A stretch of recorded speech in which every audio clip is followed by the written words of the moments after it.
Everyone in the village believed she was cursed, until the night her secret saved an entire family. That was what people would whisper years later. But on the day it all began, the only thing anyone saw when they looked at Adaora was fear. It was a fear wrapped in mystery and carried by a girl who always walked with her head down and her heart hidden.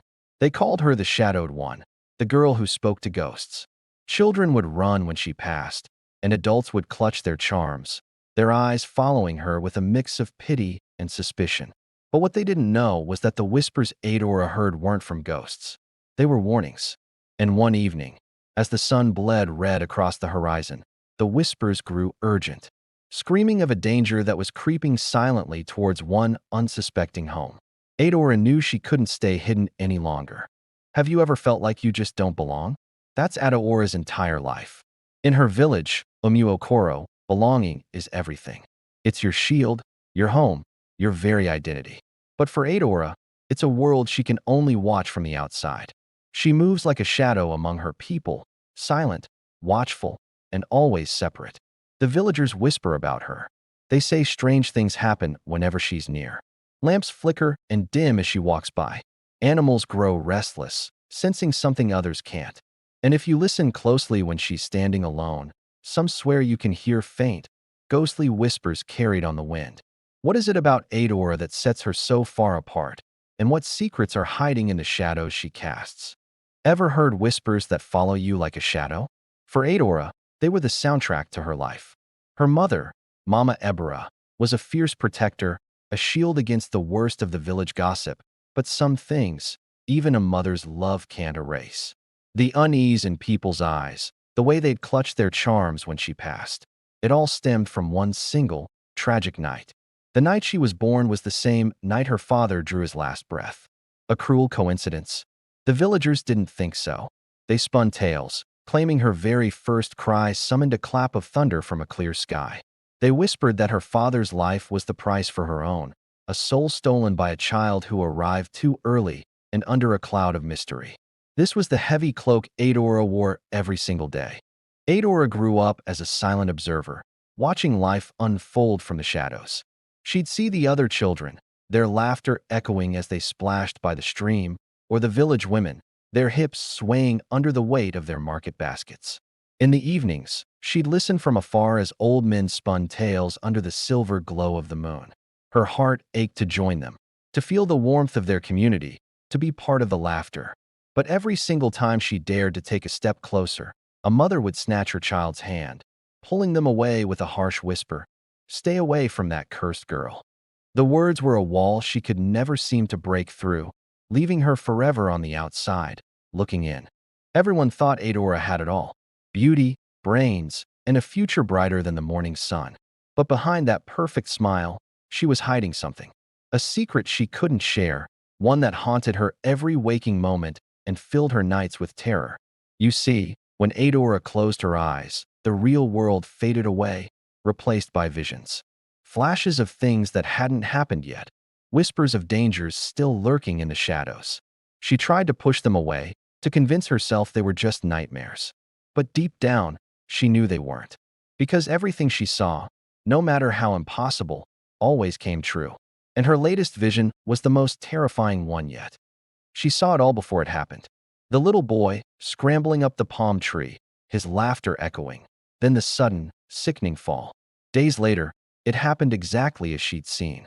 She saw the storm clouds gathering, the wind tearing at the roof of her neighbor's house. The family huddled inside as it collapsed. She rushed to warn them, pleading with them to leave. But her warnings weren't seen as gifts. They were seen as curses. The more she tried to help, the more the whispers followed her. They didn't call her a savior. They called her a witch. She wasn't preventing the tragedies. In their eyes, she was causing them. How can you save people who are convinced you're the monster they should be running from? Mama Ebera's words echoed in my ears, a desperate plea from a mother terrified for her child. Adaora, my child, hide this gift. People fear what they do not understand. Her voice, usually so strong, trembled like a leaf in the harmattan wind. She saw the fear in my eyes, the same fear that gripped the village whenever I spoke of things yet to come. They called it a curse, a darkness clinging to our family name. But Mama, she called it a gift, one too dangerous for this world. So I did as she asked. I took my visions, these flashes of future joy and sorrow, and I buried them. I dug a hole deep within my soul and pushed them down, piling years of silence on top. I refused to speak, refused to warn, refused to be seen. I became a ghost in my own life, a shadow moving through the marketplace, my voice a forgotten melody. I learned to smile when my heart was screaming, to nod when my mind was reeling with premonitions. The girl who saw the future was gone, replaced by a quiet, unremarkable weaver. It was safer this way. For me, for Mama, for everyone. But destiny, it's a stubborn hunter. It has a way of finding those who run from it, no matter how well they hide. And on one quiet harmattan evening, as the dust settled and the sky bled into shades of orange and purple, I felt it. A familiar tremor, a cold dread seeping into my bones. The visions, the ones I had buried so long ago, were clawing their way back. They were no longer whispers, but roars. Not flickers, but raging fires. The images flooded my mind, louder, clearer, and more terrifying than ever before. This time I knew. I knew I couldn't bury them again. This time, the future was coming for all of us, and my silence would not be enough to save anyone. That night, everything changed for Adaora. She saw fire. Not just a flicker, but a raging inferno consuming everything in its path. In her mind, she could hear the piercing screams, the gut-wrenching cry of a mother desperately calling for her children, lost in the chaos. She watched, frozen in a waking nightmare, as a house, once a home filled with life, buckled and collapsed into the suffocating darkness. The air grew thick with ash and despair. And then came the whisper. It was a sound she knew all too well, a chilling echo that resonated not in her ears, but deep within her bones. It was the voice that always came with these terrifying visions, the voice that knew her, that haunted her. Only you can save them, it breathed, a heavy, undeniable command. The words wrapped around her, a cold promise of a future she never asked for. The vision shattered, leaving Adaora shaking, breathless in her own quiet room. The silence was deafening after the roar of the flames and the chorus of screams. Her heart hammered against her ribs, a frantic drumbeat of pure terror. This wasn't just a bad dream. It was a premonition, a glimpse into a horrifying reality that was yet to come.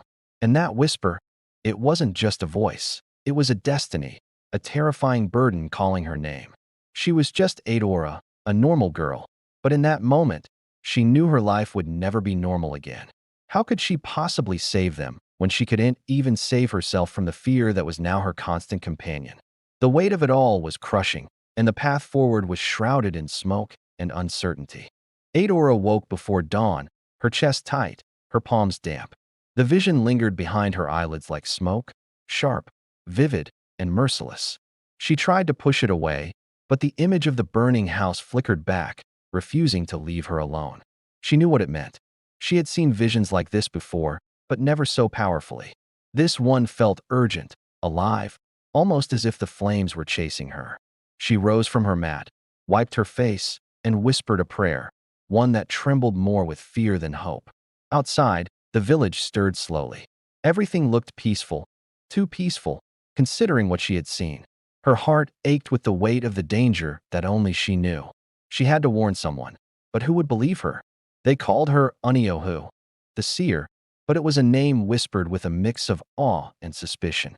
Her visions were a gift, her mother had said, but they often felt more like a curse. They isolated her, setting her apart from the simple rhythms of village life she so desperately craved. She watched a group of children chasing a stray goat, their laughter echoing in the cool morning air. A bitter smile touched her lips. How could they be so carefree when disaster was breathing down their necks? She knew the house from her vision. It belonged to Matsio Koro, the village elder, a man as respected as he was stubborn. He was a man of tradition, of facts, of things he could see and touch. He would dismiss her fears as the ramblings of a troubled girl. Still, she had to try. Adaora pulled her wrapper tighter around her shoulders and walked towards Matsio Koro's compound, her bare feet silent on the dusty path. Each step felt heavier than the last, her resolve wavering with every greeting she returned. Adaora, good morning, an old woman called out, her face wrinkled with a kind smile. Adaora forced a smile back, her throat too dry to speak. When she arrived at the elder's compound, he was sitting on his carved stool, mending a fishing net. His face, a roadmap of wrinkles and wisdom, was calm and focused. He looked up as she approached, his eyes sharp. Adaora, Adaora, what brings you here so early? Has the morning dew stolen your sleep? He asked, his voice a low rumble. She knelt respectfully, her gaze fixed on the ground. Matsi, I had a vision. The words came out as a whisper. He paused his work, setting the net aside. Another one? His tone wasn't unkind, but it was laced with skepticism. Tell me. I saw your house, Matsi. It was burning. The flames were high, swallowing everything. I saw great sorrow. Matsi Okoro was silent for a long moment. He picked up his net again, his fingers moving deftly through the threads. The gods speak in riddles, child. A fire can mean many things. A cleansing, a renewal. It is not always a literal warning. Frustration and despair warred within her. This was different, Matsi. It felt real. The heat, the smoke. I felt it. He sighed, a sound of weary patience. And what would you have me do? Abandon my home because of a young girl's dream? We have real concerns to attend to. Adaora rose, her body feeling numb. Defeat settled in her stomach like a cold stone. She had done what she could. As she walked away, the morning sun felt cold on her skin. The cheerful sounds of the village now seemed like a cruel mockery. Throughout the day, Adaora couldn't shake the feeling of dread. She tried to busy herself with chores, fetching water from the stream, helping her mother pound yams. But the vision was a constant, terrifying companion. Every flicker of a cooking fire made her flinch. Every gust of wind sounded like the roar of an inferno. By evening, a strange stillness fell over the village. The usual chorus of evening insects was quiet. The air grew thick and heavy, carrying the scent of dry leaves and something else. Something acrid. Then, a cry pierced the night. Fire! Fire! People poured out of their huts, their faces illuminated by a hellish orange glow in the distance. Adaora's heart stopped. She knew, even before she saw it, which house was burning. It was Matsi Okoro's. The flames clawed at the night sky, just as she had seen. A great wail rose from the crowd as they realized the elder was still inside. And now, it was too late. She wanted to tell her mother, but Mama Ebra was already burdened enough. Working 2 jobs, caring for Adaora all by herself, and trying her best to shield her daughter from the village's hatred. It was a heavy load for any one person to carry. So, Adaora kept silent, clutching her secret close, a secret that felt like a painful thorn digging into her heart. She couldn't add another worry to her mother's already full plate.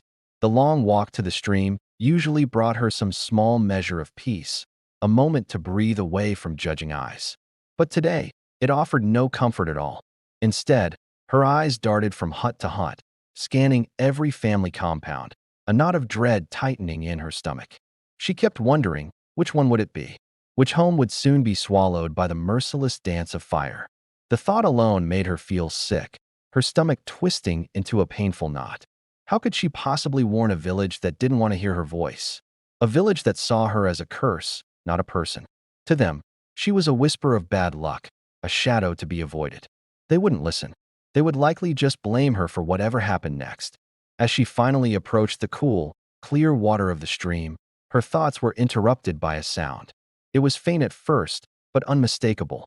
Soft crying. She looked around, her eyes landing on a small figure huddled by the water's edge. It was Nkem, the youngest daughter of Mama Ifioma. The very same woman who had pointed a finger at Adaora just last market day, her voice ringing out for all to hear, calling her an omen of misfortune. And here was her daughter, Nkem, her small shoulders shaking with sobs. Her tears fell silently into the stream, creating tiny ripples that disappeared as quickly as they formed. Her whole body was trembling, a leaf caught in a harsh wind. Adaora stood frozen for a moment. All the anger and hurt she felt towards Mama Ifioma seemed to melt away, replaced by a wave of pure, simple empathy for the crying child. Kim wasn't her mother. She was just a little girl, lost in her own private sorrow. What could be making her so sad? Adaora took a tentative step forward, her heart aching for the girl. Should she approach her? What would she even say? The village had taught them to be enemies, but in that moment, by the quiet stream, all Adaora saw was another person who was hurting, just like her. Maybe, just maybe, this was a chance to build a bridge, not a wall.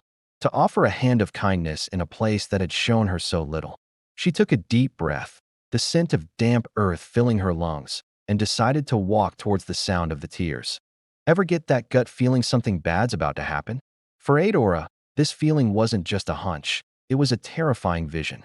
In our last episode, she saw a future of burning houses and a community torn apart by fear.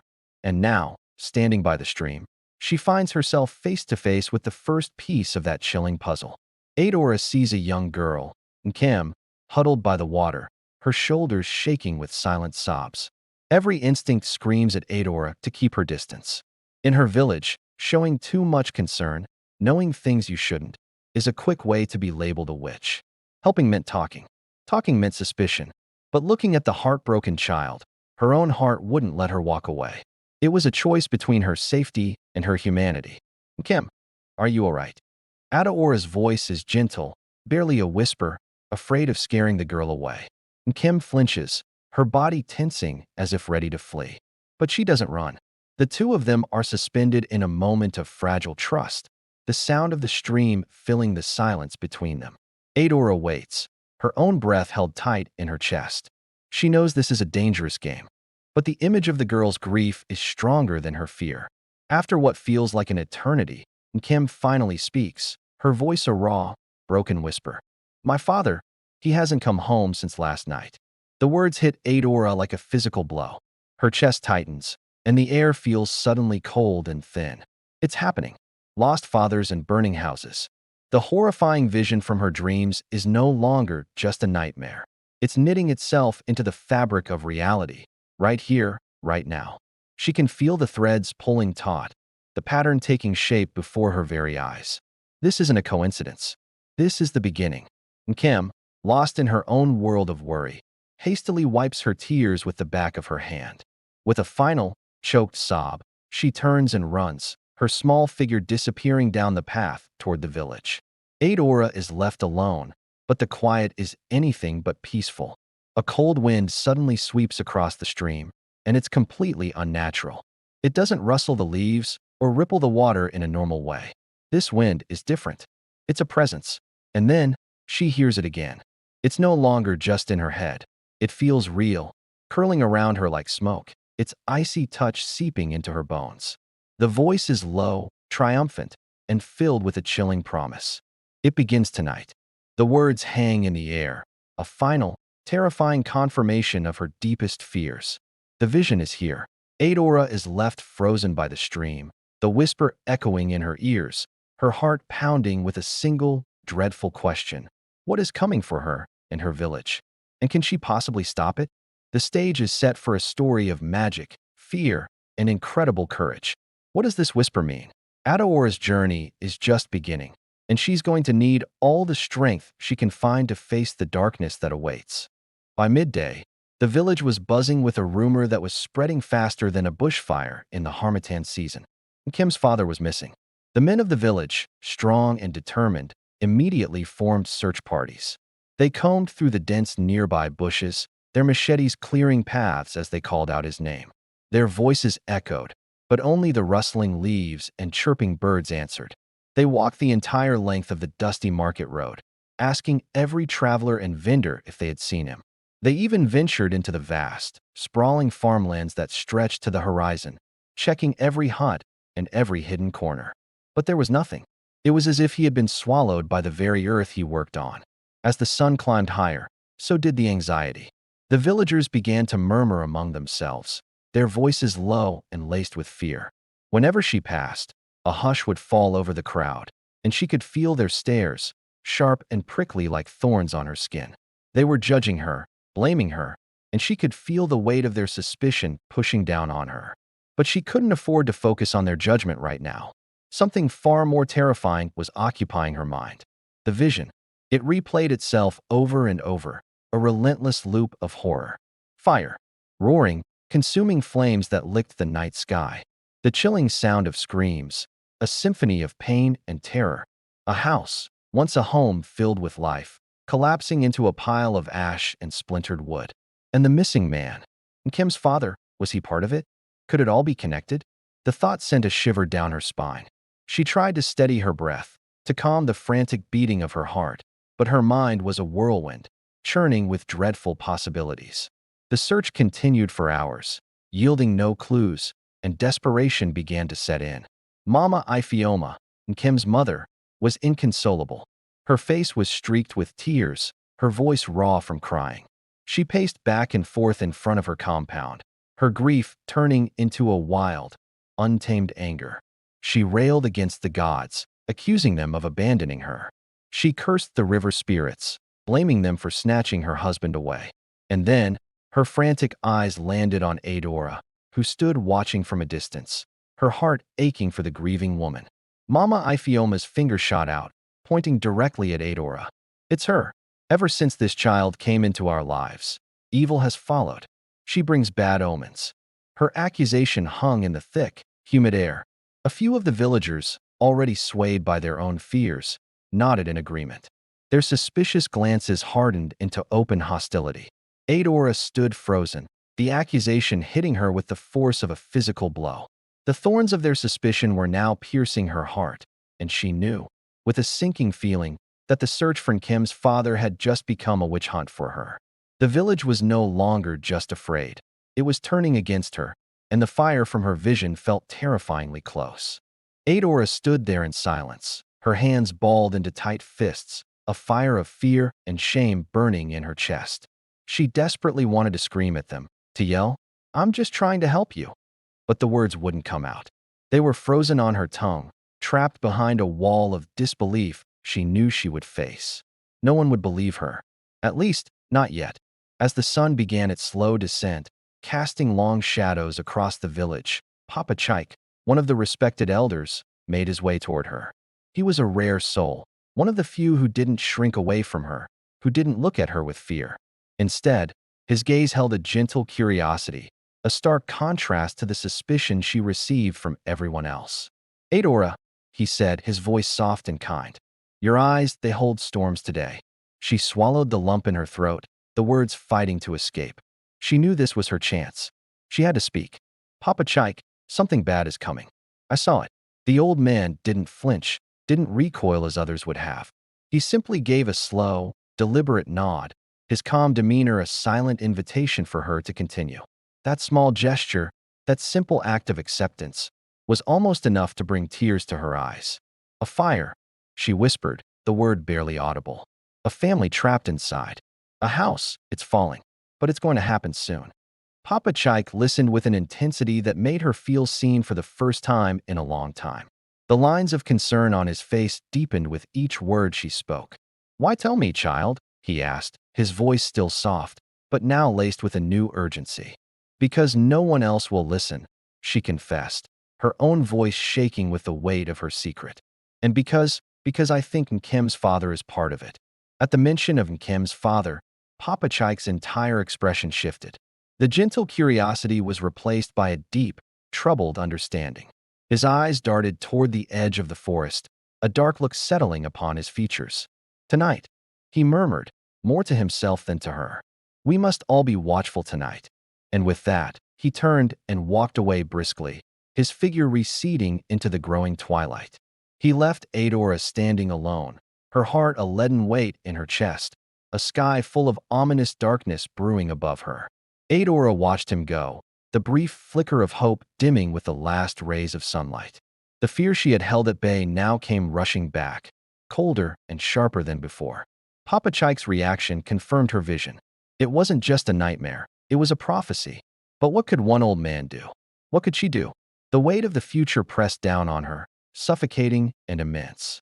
The village felt alien to her now, a place of hidden dangers and accusing eyes. She wrapped her arms around herself, a futile attempt to ward off the chill that had nothing to do with the evening air. Every shadow seemed to twist and writhe, hiding secrets. The rustling of leaves in the wind sounded like sinister whispers. She thought of the family in her vision, their faces blurred but their terror crystal clear. She thought of the cracking timbers, the roar of the flames, the smell of smoke and despair. It was all so vivid, so real. And Kim's father, what was his role in this impending tragedy? Was he the cause? A victim? A co-conspirator? The questions swirled in her mind, a chaotic storm mirroring the one she saw in her premonition. She knew she couldn't just stand by and let it happen. Papa Chike's words, "We must all be watchful," echoed in her ears. It wasn't just his responsibility, it was hers too. She was the one who saw it, the one who was warned. With a newfound resolve hardening her features, Adaora took a deep breath. The shame that had silenced her began to recede, replaced by a fierce, protective determination. They might not believe her, they might call her cursed, but she would not let a family perish. She would be watchful. She would find a way to intervene. As the first star appeared in the darkening sky, a tiny pinprick of light in an overwhelming expanse of black, Adaora began to walk. She didn't know where she was going, but she knew she couldn't stay still. She had to move, to act, to fight the future she had been shown. Her journey into the heart of the night had just begun. That night, Umuokoro village felt different. The air was too still, the moon too bright, and the silence too heavy. It was a silence that carried weight, pressing down on the thatched roofs and the winding dirt paths. Even the crickets, usually so boisterous, seemed cautious, their chirping softer and more hesitant than usual, as if they too sensed the shift in the atmosphere. A foreboding calm had descended, a stillness that felt like the world holding its breath. Adaora sensed it all, this unsettling shift in the rhythm of the night. It was a familiar feeling, a peculiar tension that always preceded her visions, a quiet hum beneath the surface of reality that signaled a tear in the fabric of the present. This was the same feeling that always came before the future spilled into the now, before the images in her mind became tangible and terrifyingly real. It was a warning whispered on the wind, a premonition that made the hairs on her arms stand on end.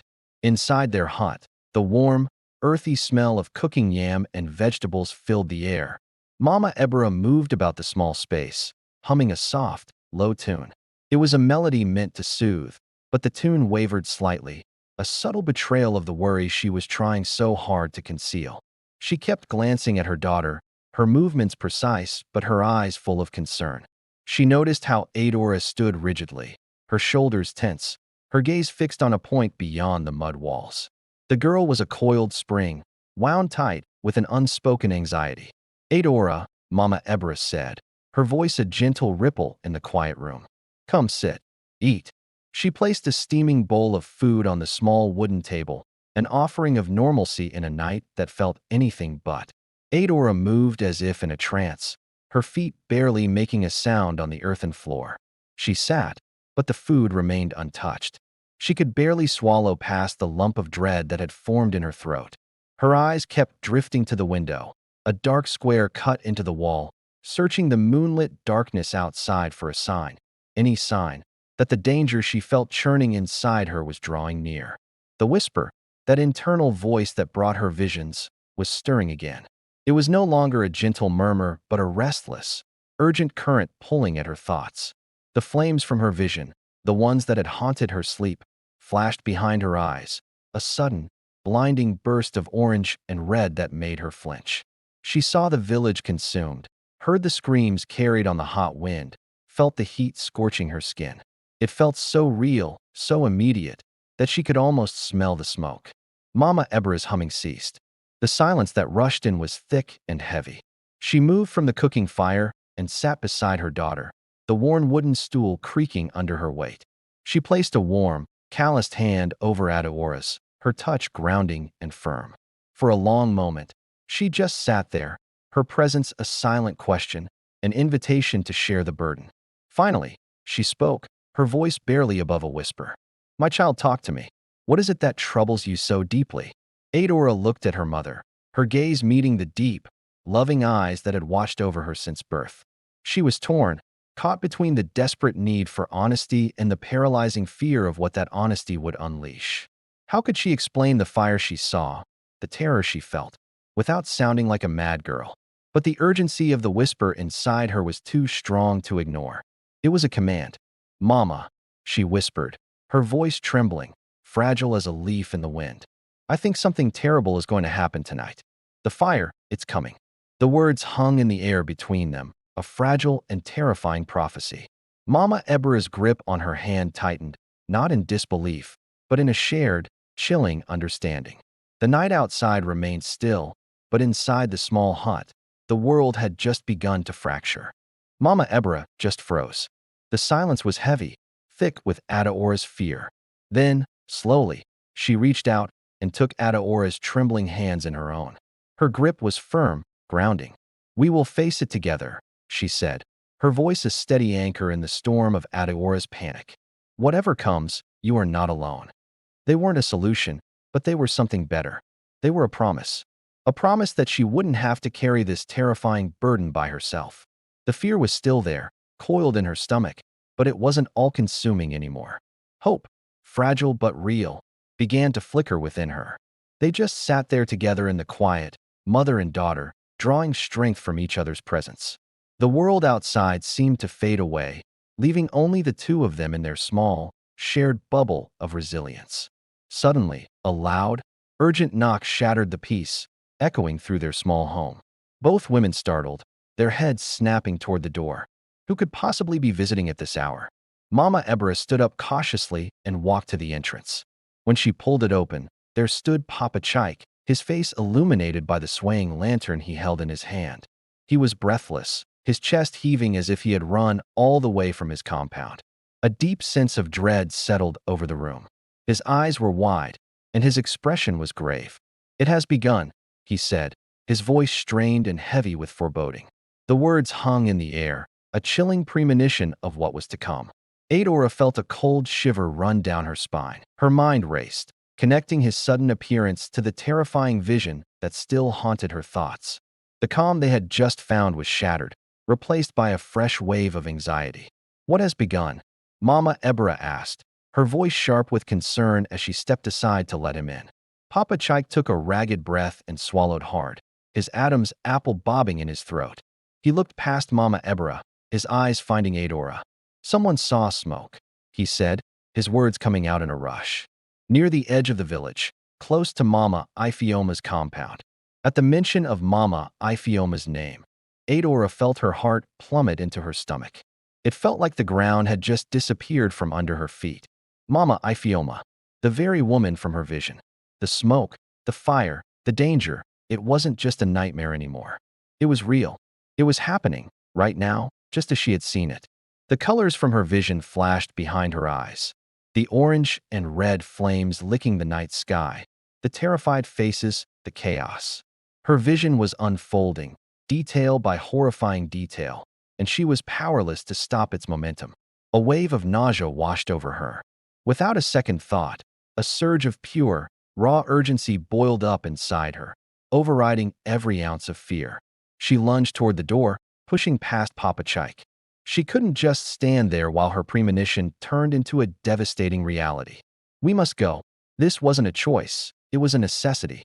She had to get there, had to try to do something, anything. Papa Chike, seeing the fierce determination in her eyes, simply nodded in grim agreement. He signaled for them to follow him out into the night. As Adaora rushed to leave, Mama Ebra quickly grabbed a heavy cloth from a nearby chair and wrapped it protectively around her daughter's shoulders. It was a mother's instinct, a small act of care even in the face of imminent danger. Then, she gently but firmly pulled her daughter outside into the dark, unknown night that awaited them.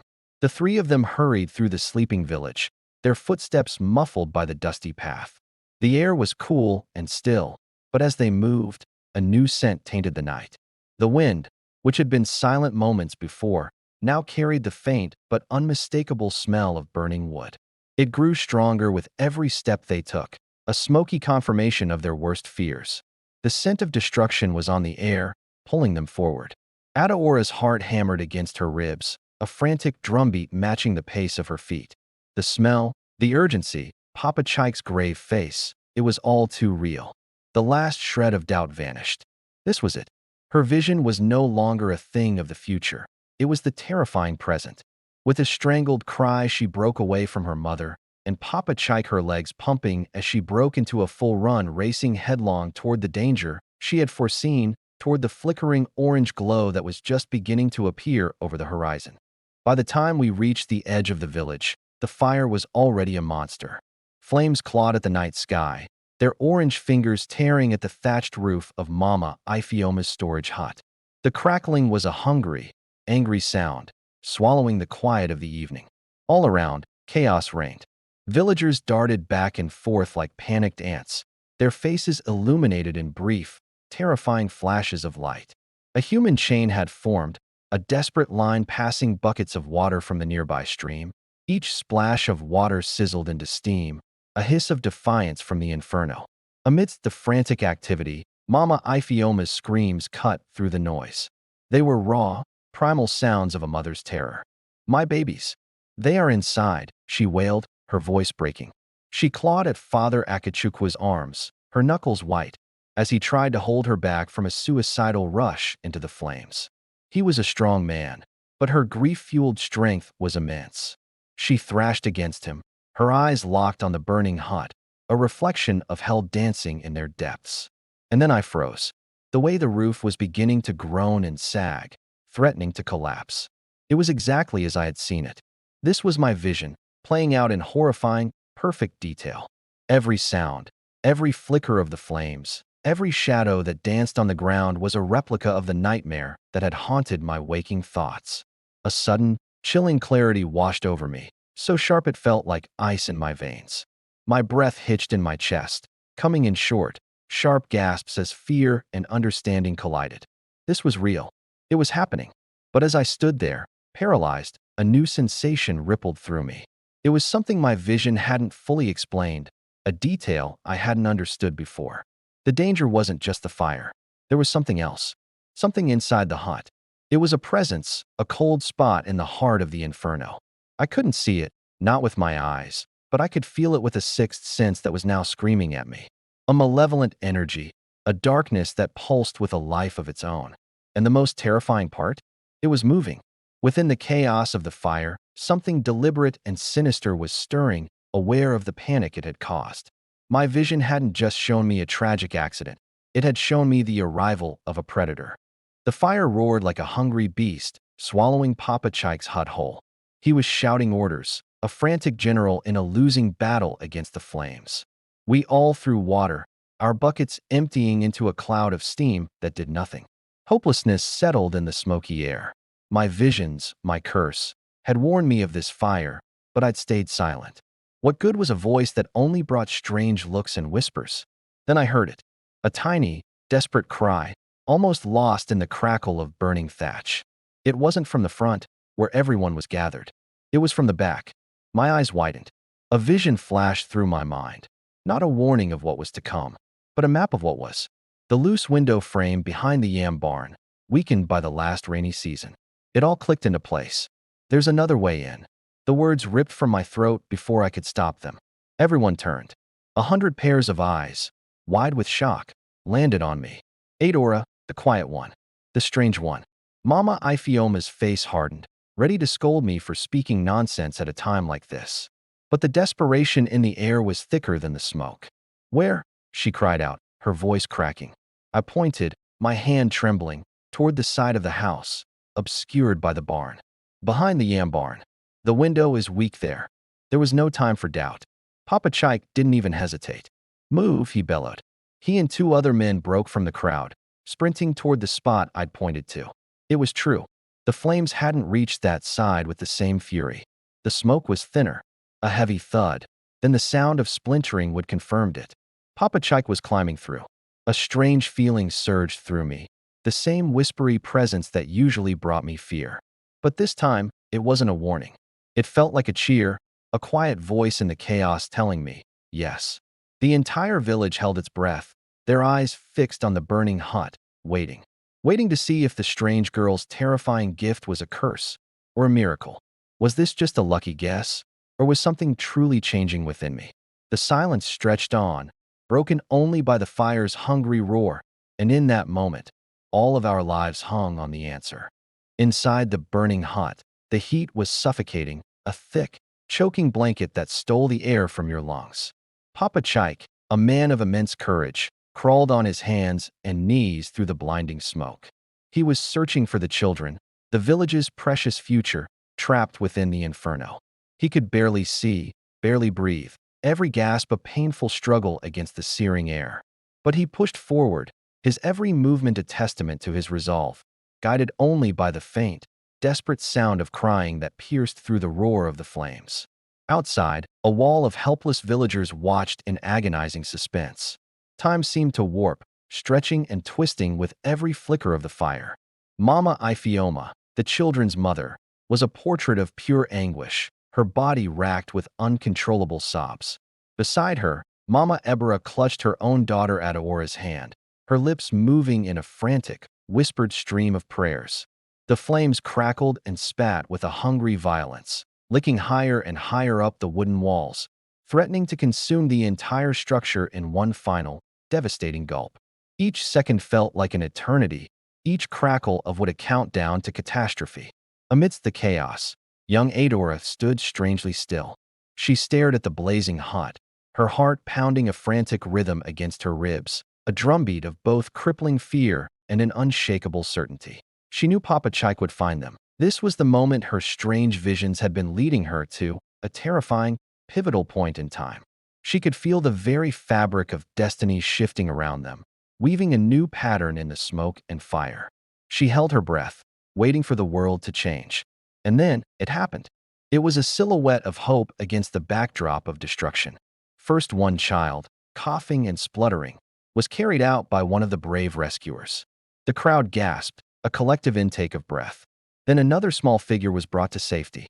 And finally, Papa Chike himself stumbled out from the fiery maw, a hero forged in the blaze, clutching little Kim securely in his powerful arms. He was singed and exhausted, but triumphant. The dam of tension broke. The crowd erupted into a chaotic symphony of joyous tears and heartfelt praises to the heavens. Relief washed over them in a powerful, cleansing wave. Mama Ifioma collapsed to her knees, a cry of pure, unadulterated relief tearing from her throat as she grabbed her children, holding them close, burying her face in their hair, inhaling their scent, as if to confirm they were real. "Thank you. Oh, thank you," she cried out, her voice thick with emotion, overwhelmed with a gratitude so profound it was painful. She kissed their smoky faces again and again. The village had been spared an unimaginable tragedy. But as the cheers of relief echoed through the night air and the family was reunited, no one knew that this moment of profound joy was destined to be tragically short-lived. A new shadow was already beginning to fall. "Where is your father?" Papa Chike's voice was low, filled with a worry that mirrored the smoke still curling into the morning sky.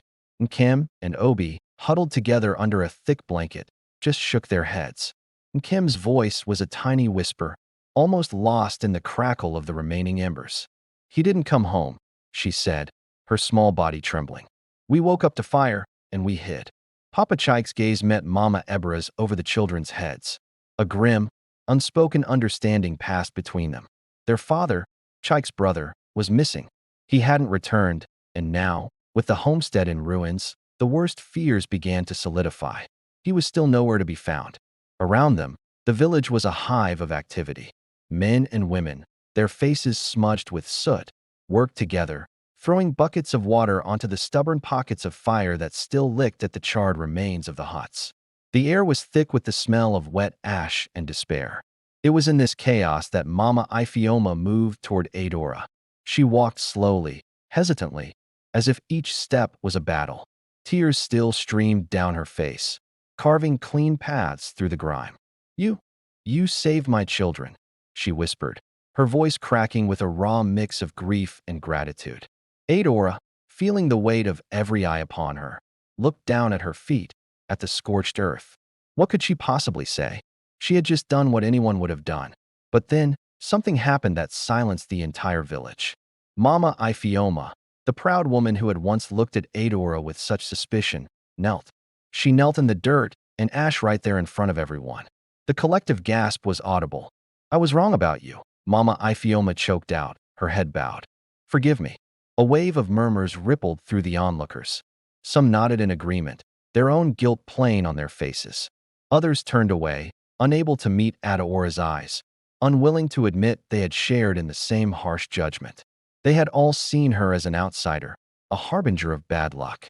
Now, she was their hero. Adaora reached down and gently helped Mama Ifioma to her feet.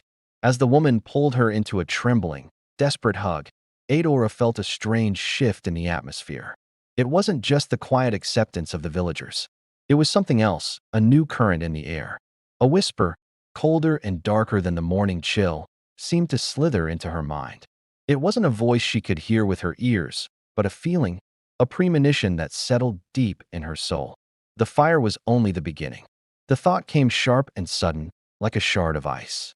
Adaora's eyes flew open, the warmth of the hug instantly forgotten, replaced by a profound and chilling fear.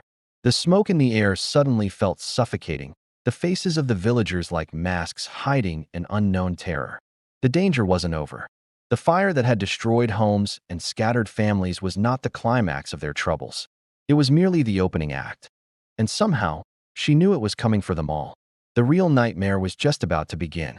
The morning after the fire, Umuokoro village felt heavy with questions. The children were safe, and the fire was finally extinguished, but one truth lingered like a cold shadow. Nkem's father was still missing. It was a heavy weight on everyone's heart, a silence that even the bird song couldn't fill. As the sun climbed over the palm trees, casting long shadows across the red earth, the search parties began to gather. Men from every family, their faces grim and determined, armed themselves with cutlasses for clearing paths and lanterns in case the search stretched into the evening. They fanned out, their voices calling his name, echoing through the air as they headed toward the dense, imposing forest that bordered the village. They combed the riverbanks, their eyes scanning the muddy edges for any sign of a struggle. They moved through the old, abandoned farmlands, overgrown with weeds and forgotten stories. They followed the narrow, winding paths that only the most experienced hunters used, hoping for a clue, a sign, anything. But Adaora didn't join them. She stayed near the forest edge, a solitary figure watching the men disappear into the green depths. Her mind was a whirlwind of thoughts and fears. She had tried to sleep, to find some rest after the chaos of the fire, but the whispers had not stopped. They had been relentless, weaving through her dreams, speaking of footsteps in the dark, of danger lurking just out of sight, of someone watching from the cover of the trees. A deep, chilling unease had settled in her bones, a feeling she couldn't shake, a premonition she couldn't ignore. It was more than just worry. It was a primal sense of dread. Papa Chike, his wise eyes missing nothing, noticed her lingering there, her gaze lost in the shadows of the forest. He walked over, his steps soft on the dry leaves. "Your eyes are far away again," he said, his voice gentle but laced with concern. He had seen that look in her eyes before, that distant stare that seemed to pierce through the veil of the ordinary world. "Do you see something?" Adaora hesitated. The urge to keep her visions to herself, to dismiss them as just fear and exhaustion, was strong. But lying felt impossible, like trying to hold back the river with her bare hands. The truth was a heavy stone in her throat. But he's not alone. Papa Chike's weathered face tightened, the lines around his eyes deepening. He leaned closer, his expression intense. "What do you mean, Adaora?" "Not alone." Adaora didn't look at him. Her eyes remained fixed on the forest, on the impenetrable wall of green and shadow. Her voice was barely audible, a fragile thread of sound against the vast silence of the woods. "Someone took him," she breathed. "Or something. I can't see the face, I can't see it clearly. The vision is like smoke, and it's the kind that hides in the dark, the kind that watches and waits." The air grew cold around them as her words hung in the air, a terrifying promise of what lay hidden within the trees. The search for a missing man had just become a hunt for something much, much darker. What secrets does the forest hold? And what is this dark presence Adaora feels? The story is just getting started, and the mystery is deepening with every step. Suddenly, a shout pierced the tense silence of the forest edge. "Over here!" one of the searchers yelled. Everyone's heart leaped, and we all scrambled towards the voice, our feet crushing dried leaves and twigs. And there they were. Footprints, fresh ones, pressed deep into the damp earth, leading away from the village and straight into the forbidding darkness of the forest. Hope surged through us, but it was quickly chased by a cold dread. The footprints weren't alone. They looked like something heavy had been dragged, maybe a large branch, but there were also deep, gouged grooves, almost like claw marks. It made no sense. Just then, Mama Ifioma pushed through the crowd, her face pale and etched with worry. She was trembling, her hands clasped tightly together. Is it him?" Papa Chike, his expression grim, knelt for a closer look. He nodded slowly, his shoulders slumping. These are human footprints, yes, he confirmed, his voice heavy. But the rest, the other marks. I don't know what made them. Whispers started to fly, old fears taking new shape. Talk of angry forest spirits, of the creatures that hunt in the dead of night. Things our grandparents warned us about in hushed tones. I felt a pull I couldn't explain. I stepped forward, past the anxious faces, and moved closer to the tracks. Instinctively, I placed my own foot near one of the prints, almost as if to measure it. The moment the sole of my shoe touched the ground, a vision, sharp and brutal, stabbed through my mind. It was a chaotic flash of images and sensations. I saw suffocating darkness, felt the rough, biting texture of ropes. I heard heavy, ragged breathing, a sound that wasn't human. And most terrifying of all, I felt a chilling presence, the distinct feeling of being watched by unseen eyes from behind the dense curtain of trees. I gasped, a strangled sound escaping my lips as I stumbled backward, my heart hammering against my ribs. The vision vanished as quickly as it came, leaving me dizzy and terrified. But with the fear came a chilling certainty. I looked at the anxious faces around me, at the darkening sky above. We must find him before nightfall, I whispered, my voice urgent and shaky. The words felt like they were torn from my very soul. If we don't, it may be too late. No one argued. The search party steeled themselves, their lanterns and torches now seeming like tiny, fragile sparks against the encroaching gloom. They plunged into the forest, a small band of flickering lights swallowed by the immense darkness. And despite the terror that was a living thing, clawing at my heart and screaming at me to run, I followed them. I had to. I knew, somehow, that I was the only one who could truly see what lurked in those shadows. The forest was waiting. The forest swallowed them quickly. The tall trees blocked out the sun, and the deeper they went, the colder the air became. Even the birds seemed cautious, their chirps scattered and distant. Adaora walked between Papa Chike and her mother, gripping her wrapper tightly. Every few moments, she felt eyes watching them, eyes she couldn't see but sensed in her bones. Mama Ebra asked softly, her voice barely a breath of air. Adaora nodded, her own throat tight. Something is close. Papa Chike tightened his grip on his lantern, the flame inside flickering, as if it too felt the fear. Stay alert, he warned the others. But even he sounded unsure, his usual confidence chipped away by the suffocating darkness of the forest. Suddenly, they heard it, a low groan. The group froze, every muscle tensed. Adaora's heart leapt into her throat, beating a frantic rhythm against her ribs. That's him, she whispered, the words filled with a mix of dread and hope. It had to be. They crept forward, pushing aside heavy leaves and stepping over gnarled roots, following the mournful sound until they reached a small, eerie clearing. And there he was. Nkem's father lay on the cold ground, weak and trembling, his body curled in on itself. His clothes were torn to ribbons, and angry red rope marks circled his wrists, a testament to a brutal struggle. He looked up at them, his eyes wide with a mixture of relief and sheer terror. But that wasn't the worst part. Behind him, half hidden in the deepest shadows cast by an ancient baobab tree, was a cave entrance, a gaping, black maw in the earth. And something moved inside it. It was large, silent, and watching them with an intelligence that felt ancient and malevolent. The air grew heavy, thick with an unspoken threat. Kim's father tried to speak, but only a choked gasp escaped his lips. He pointed a shaking finger toward the cave, his face a mask of horror. Whatever had done this to him was still there, waiting. Papa Chike raised his lantern higher, its light pushing back the edges of the gloom, but it couldn't pierce the profound blackness of the cave. It seemed to swallow the light whole. The thing inside let out a low, guttural growl that vibrated through the ground, a sound that wasn't of any animal they knew. It was a sound of hunger, of patient, predatory evil. Adaora could feel its gaze lock onto her, a cold, piercing stare that promised pain. The shadow that waited was no longer just a whisper in the wind. It was a living, breathing nightmare, and they had just walked right into its lair. Mama Ebra pulled Adaora behind her, creating a protective barrier with her own body. No one moved. No one breathed.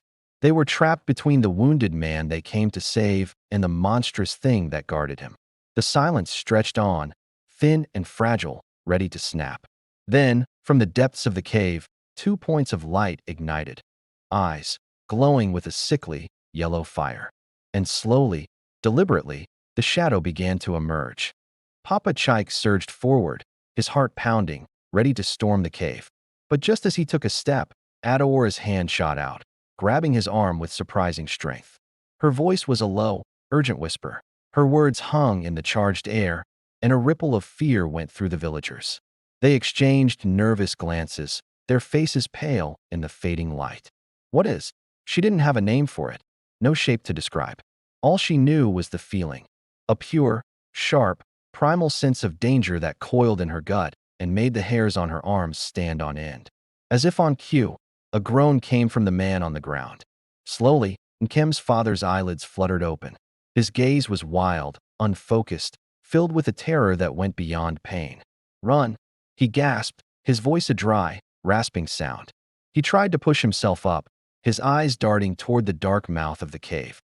"It's watching." He choked on the words, his body seizing. But before he could say more, a sound erupted from the cave that silenced everything. It was a deep, guttural growl, a vibration that didn't just echo off the rocks, but seemed to rise from the very earth beneath their feet, shaking them to their core. That was the breaking point. The fragile wall of bravery they had built crumbled in an instant. Some men stumbled backward, their eyes wide with terror. Others, trying to cling to some semblance of control, raised their cutlasses, but the fear was a poison in their veins, making their hands shake so badly the blades rattled. Their courage was gone, replaced by a desperate instinct to flee. But Adaora didn't move. She was frozen, her gaze locked on the inky blackness of the cave entrance. The whispers that had been plaguing her all day were back, louder now. A chaotic storm of voices swirling inside her head, so intense her ears began to ring with the pressure. They were a cacophony of fear, of warning, of ancient secrets. She felt like her mind was about to shatter under the onslaught. It was different from the others, calm, powerful, and undeniable. Face the darkness. Only then will the light answer. The words settled over her, silencing the others, and a strange calm descended. The ringing in her ears faded, replaced by the thumping of her own heart. While everyone else was paralyzed by fear, staring at her with wide, disbelieving eyes, Adaora took a breath. Then another. And with a resolve she didn't know she possessed, she took a single, deliberate step toward the cave. The darkness waited, and for the first time, she was ready to face it. As Adaora stood before the cave, her legs trembled. She didn't understand why the whispers had brought her here, or why they pushed her forward, but she felt something deep inside her, something she had always feared awakening. The air was thick with the scent of damp earth and an ancient, animal musk. The wind swirled around her, carrying the faint murmurings that had haunted her dreams for weeks. They were louder now, insistent, pulling her toward the gaping mouth of the cave. She felt a strange mixture of terror and exhilaration, as if she were standing on the edge of a cliff, about to take a leap of faith. The world she knew was behind her, but an unknown destiny lay just a few steps ahead. Papa Chike's voice sliced through the silence. "Adaora, stop." His tone was filled with a desperate urgency that would normally have frozen her in place. But not today. She didn't turn back. She took another step, the loose stones crunching under her feet. Then another, until the cool darkness of the cave brushed against her skin like a warning. It felt like stepping into another world, where the rules of sunlight and reason no longer applied. The air grew colder, and the whispers intensified, no longer just in her mind, but seemingly echoing from the very rock walls around her. She was crossing a threshold, and she knew, with a certainty that chilled her to the bone, that there was no turning back from this. The growl rumbled again, louder this time, a deep, guttural sound that vibrated through the ground and up into her very soul. Something moved inside, slow, heavy, deliberate. Each footfall was a thunderous clap in the suffocating silence. The villagers held their breath, a collective gasp frozen in their throats. Mama Ebra covered her mouth, her knuckles white, tears forming in her eyes as she watched her daughter walk toward what everyone believed was certain doom. Some of the younger men tightened their grips on their spears, but their bravado had long since evaporated, replaced by a primal fear that left them rooted to the spot. The creature was coming, and the forest itself seemed to be holding its breath in anticipation. Then, the creature emerged. A massive shadow that blotted out the last vestiges of daylight from the cave's entrance. It was larger than any animal in the region, bigger than the wild buffalo or the forest elephants. Its fur was the color of midnight, thick and matted with soil and leaves. Its eyes glowed with a faint, otherworldly light, like two embers burning in the dark. Its breath came in deep, rattling bursts, each one a plume of mist in the cool air. The villagers gasped and stumbled backward, a wave of panic rippling through the crowd. This was no ordinary beast. It was a monster from their oldest, darkest legends, brought to life. But Adaora didn't move. She stood her ground, her heart pounding a frantic rhythm against her ribs. As she stared into those glowing eyes, her fear began to melt away, replaced by something else entirely, a profound sense of recognition. She didn't know the creature, not in any logical sense, yet she felt an undeniable connection to it. It was as if the visions that had plagued her, the whispers that had guided her, had all been weaving an invisible thread between them. The beast lowered its massive head, its growls softening into something that sounded almost like a question. And in that moment, Adaora understood. This creature wasn't the end of her story. It was the beginning. The air was thick with fear and the smell of fire as the hunters prepared to attack. Let's dive right back into the heart of the forest and see what happens next. The creature froze. Its massive form, which had been a whirlwind of shadow and fury, became unnervingly still. Its eyes, burning like twin coals in the dim light of the cave mouth, locked directly onto Adaora. It wasn't just looking at her. It felt like it was looking into her, peeling back the layers of fear to see the core of her spirit. For a single, stretched-out moment, the entire world seemed to hold its breath. The chirping of insects, the rustling of leaves, the frantic heartbeats of the villagers, everything fell silent. The only sound was the crackle of the torches, casting long, dancing shadows that made the scene feel even more unreal. Then, Adaora did something no one expected. Her hand, which had been clenched into a tight fist at her side, began to rise. It trembled, a visible sign of the terror that was coursing through her veins. But as it rose, it became steady, her fingers uncurling in a gesture not of aggression, but of peace. It was a simple, human movement, yet in that moment, it felt like the most powerful force in the entire forest. The hunters, poised with their spears, faltered. "You don't want to harm them," she whispered. The words were barely a breath, so soft they should have been swallowed by the vastness of the cave. But in the profound silence, they carried, reaching the creature's ears with perfect clarity. It was not a command, nor a plea. It was a statement of fact, a truth she suddenly understood with every fiber of her being. The creature responded with a sharp exhalation, a gust of hot, earthy breath that rustled the leaves at Adaora's feet. The deep, guttural growl that had been vibrating in its chest for so long began to fade, softening into a low, resonant rumble. It was still a dangerous sound, but the immediate threat, the promise of violence, had lessened. Then, to the absolute disbelief of everyone watching, the monstrous shadow took a slow, deliberate step backward, and then another. Adaora closed her eyes for a moment, shutting out the sight of the fearful villagers and the awe-inspiring beast. She needed to listen, not with her ears, but with that strange, new sense that was blooming within her, the whisper that had guided her forward. It was a feeling, a deep-seated empathy that flowed from the creature into her. "It was afraid," she said, her voice still soft, but now filled with a quiet confidence that resonated through the clearing. "Afraid of the fire." She opened her eyes and looked at the torches in the villagers' hands, the very things they thought were their protection. She now saw them as the source of the conflict. "It didn't mean to take him," she continued, the realization dawning on her as she spoke the words aloud. "It was protecting itself." The revelation shocked even her. This monster wasn't a monster at all. It was a cornered animal, terrified and acting on instinct. The creature seemed to understand her words, or perhaps it understood the shift in the energy around them. The tension was no longer a sharp, pointed thing. It was dissipating, like mist burning off in the morning sun. With a final, low rumble that sounded less like a threat and more like a weary sigh, the creature turned its massive body. It moved with a surprising grace, its shadowy form melting back into the deeper darkness of the cave. One moment it was there, a towering silhouette against the rock, and the next, it was gone, leaving only the echo of its presence and a profound silence in its wake. The child was safe, left near the entrance. The villagers stood frozen, their torches still held aloft. But they were no longer staring at the cave where the beast had vanished. Their gazes were fixed on Adaora. The fear that had been directed at her just moments ago, the suspicion and the mistrust, was gone. It had been replaced by something entirely new, something she had never seen in their eyes before. It was all.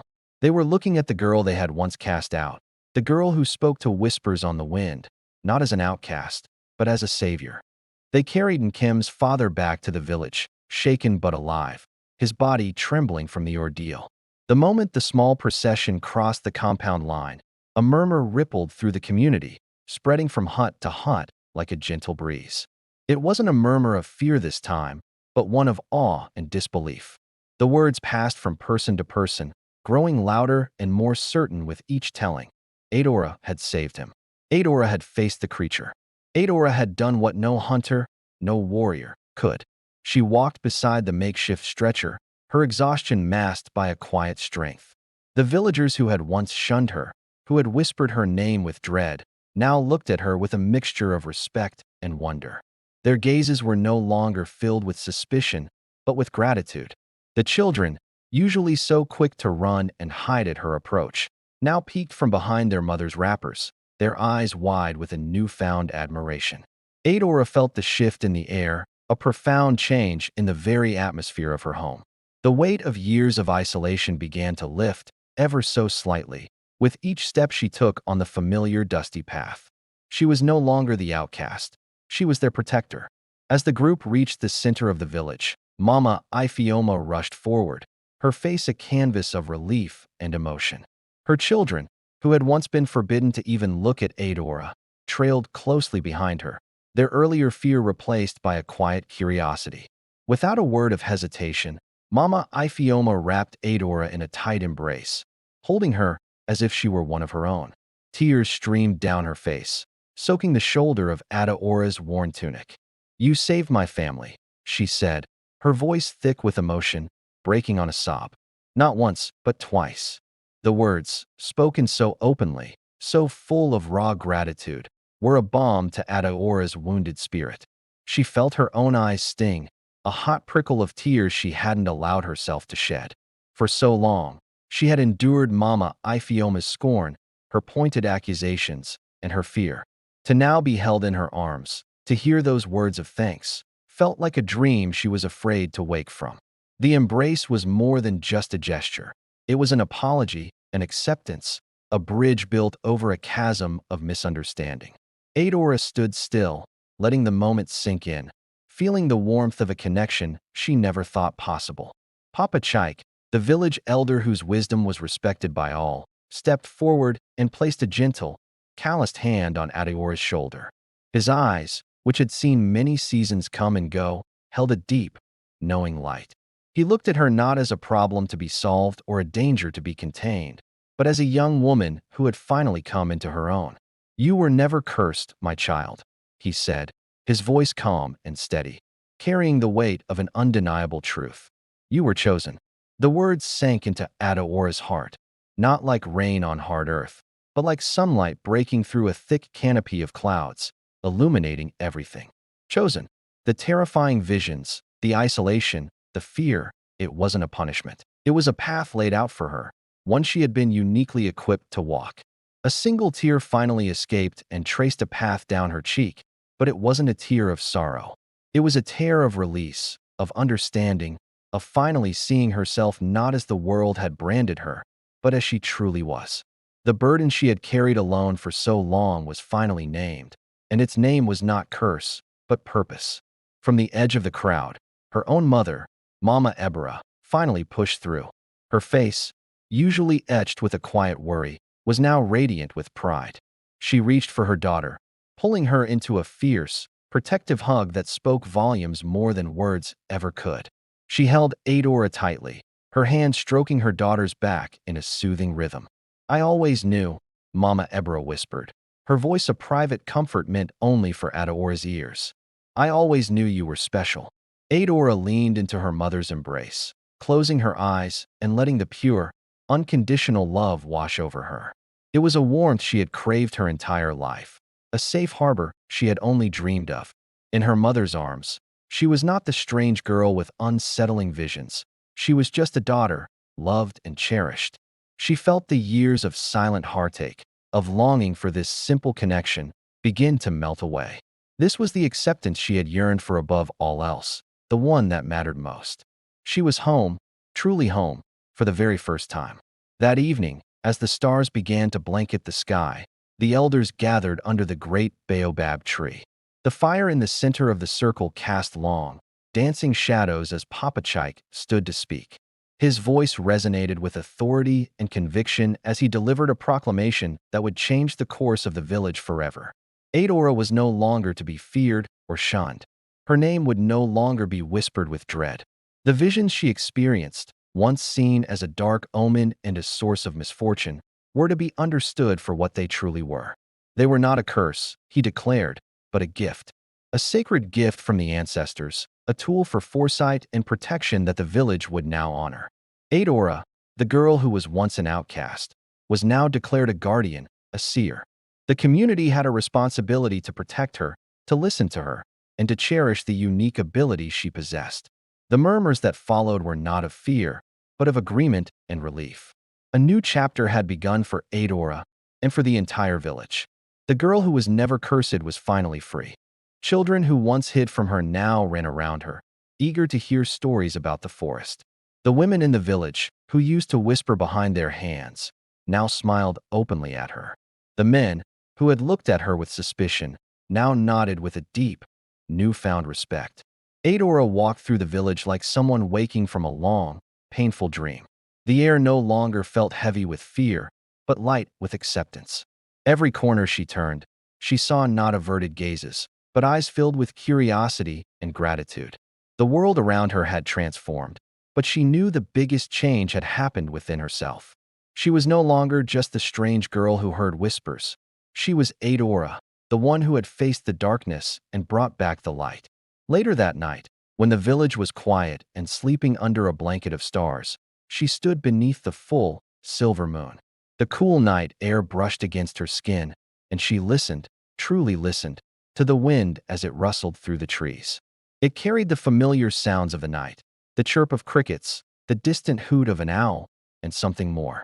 The whisper. It returned, but this time it was different. It wasn't the haunting, urgent call from the cave. It was gentle, like a soft-spoken promise, a murmur carried on the breeze. Your destiny begins here.